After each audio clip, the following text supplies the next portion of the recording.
नमस्कार दोस्तों, भारतीय जनता पार्टी में लगातार सिर फुटौल की खबरें जो हैं वो निकलकर सामने आ रही है। हर दिन सिर फुटौल की ऐसी तस्वीरें सामने आ रही है जिसको देखकर लगता है कि जो सबसे मजबूत पार्टी है वो मजबूत पार्टी अब रही नहीं है, बची नहीं है। क्योंकि भारतीय जनता पार्टी में पहले अपने नेता तो बगावत कर ही रहे थे, लेकिन अब सहयोगी दल भी लगातार विपक्ष के साथ मिलकर लामबंदी कर रहे हैं, विपक्ष के साथ मिले हुए हैं। विपक्ष जिस तरीके से भाजपा सरकार को घेरने की कोशिश कर रही है, मोदी जी को घेरने की कोशिश की जा रही है, ठीक वैसे ही उनके सहयोगी दल भी वही काम करते हुए नजर आ रहे हैं। अब देखिए, मोदी जी की बार बार टेंशन बढ़ाने के लिए उनके एनडीए के सहयोगी दल चिराग पासवान की तरफ से अखिलेश और राहुल गांधी की मांगों को वो सपोर्ट कर रहे हैं। अब ऐसे में आप सोचिए कि इस पार्टी में मजबूती कितनी बनी हुई है। क्या वाकई ये पार्टी बहुत मजबूत पार्टी बनकर नज़र आ रही है? जो ताकत भारतीय जनता पार्टी में पहले हुआ करती थी, वो ताकत क्या अभी भी नज़र आ रही है? दोस्तों, आपको तमाम वो खबरें दिखाऊंगी कि कैसे इन दिनों मोदी की मुश्किल चिराग पासवान से लेकर नीतीश कुमार और तमाम सहयोगी दल ने बढ़ा रखी है। एक बार फिर से भारतीय जनता पार्टी के नेताओं ने, माफ़ कीजिएगा दोस्तों, नेताओं नहीं, उनके सहयोगी दल के मंत्रियों ने उनके नाक में दम कर दिया है। अब जो खबर आ रही है उस खबर को सुनकर आप खुद ये सोचेंगे कि देखिए, एक तो 5 साल सरकार चलाने की बात कर रहे हैं कि 5 साल और हमारी सरकार चलेगी, 5 साल तक और हम सत्ता में रहेंगे, लेकिन क्या ये पॉसिबल लग रहा है? होने वाला है ऐसा कुछ? क्योंकि नज़र तो नहीं आ रहा है दोस्तों।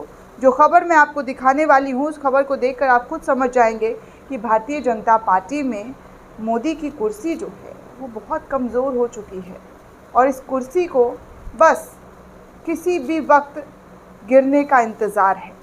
क्योंकि एक बार आप विरोध कर सकते हैं अपनी पार्टी का, अपने सहयोगी दलों का, गलत रुख अख्तियार जो करते हैं उसको लेकर आप सवाल उठा सकते हैं, लेकिन अगर वही बार बार रिपीटेशन होने लगे, पार्टी में रहकर पार्टी के मंत्री सहयोगी दल सवाल उठाना खड़ा कर दें, तो समझिए कि क्या चल रहा है भाजपा में।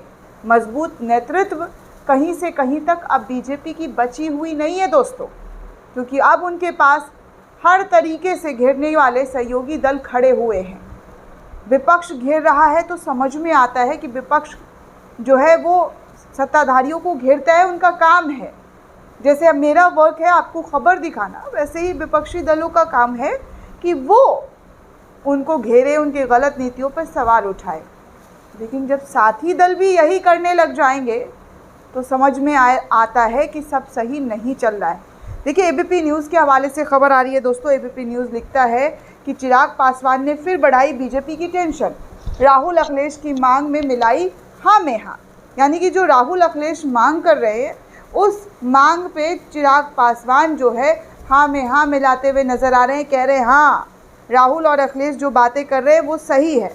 दरअसल दोस्तों, आपको बता दूं कि एक बार फिर से राहुल गांधी ने जातिगत जनगणना का मांग उठाकर सदन में तो उठाया ही था, लेकिन अब वो सड़कों पर अपनी रैलियों में, यहाँ तक कि जम्मू कश्मीर की सभाओं में भी ये बात दोहराते हुए नज़र आए हैं कि जातिगत जनगणना हर हाल में होना चाहिए, जातियों के आधार पर उनको आरक्षण मिलना चाहिए। ये बात लगातार राहुल गांधी के ज़रिए उठाई गई थी। जब इंडिया गठबंधन बना था दोस्तों, जब नीतीश कुमार इस इंडिया गठबंधन को बनाने की नींव रख रहे थे, तब नीतीश कुमार की भी ऐसी ही कुछ मांग थी।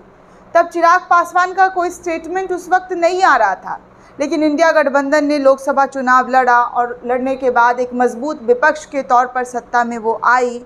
और अब देखिए कि राहुल गांधी की बातों को गंभीरता से भी लिया जाने लगा है।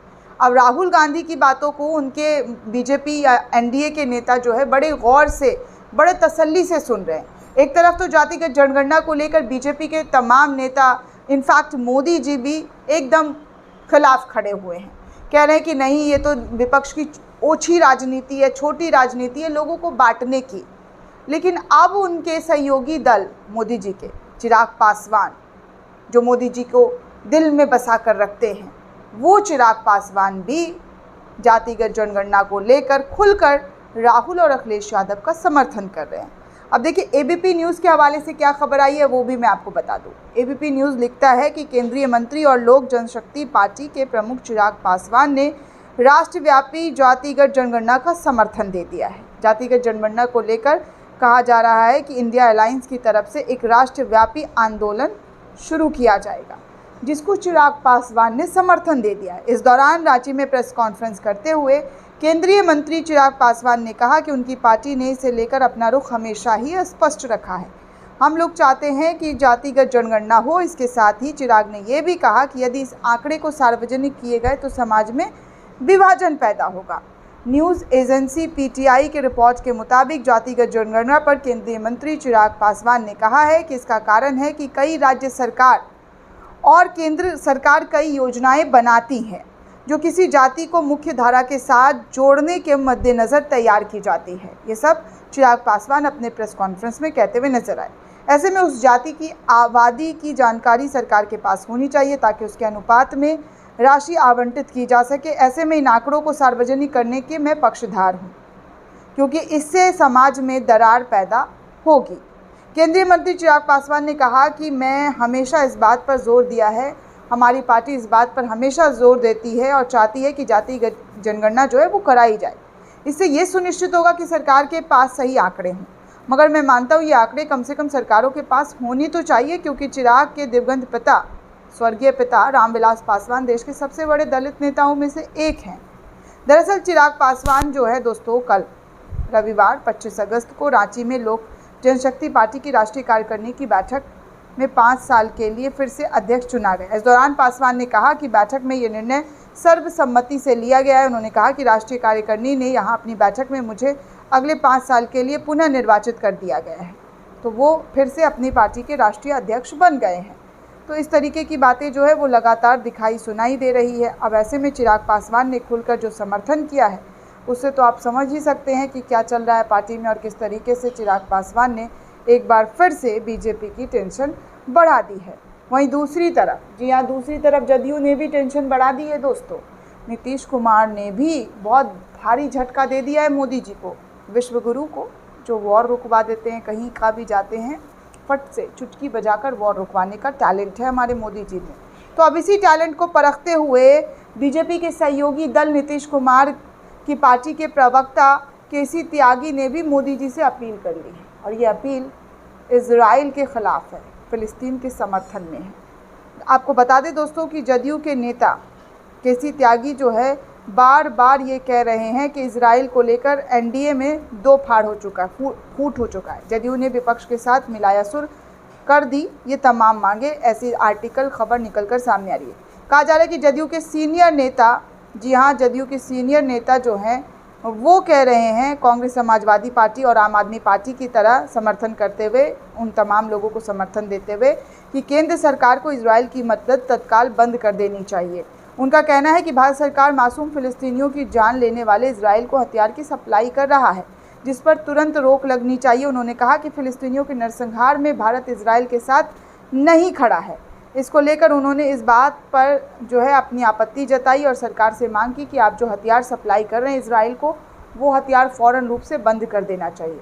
यानी कि कहीं ना कहीं नीतीश कुमार की पार्टी जो है इंडिया अलायंस को समर्थन कर रही है, समर्थन दे रही है।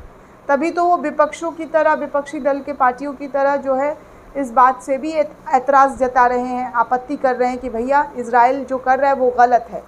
हालांकि मोदी जी ने ईद के टाइम पर, रमज़ान के टाइम पर फ़िलिस्तीन में जो है वॉर रोकने की काफ़ी कोशिश की और रुकवाई भी थी ईद वाले दिन। हालांकि पता नहीं ईद वाले दिन कहाँ से वो ब्लास्ट हुआ और कई लोग मर गए, ये भी खबर आई है दोस्तों। मैंने आपको वो खबर भी दिखाई है।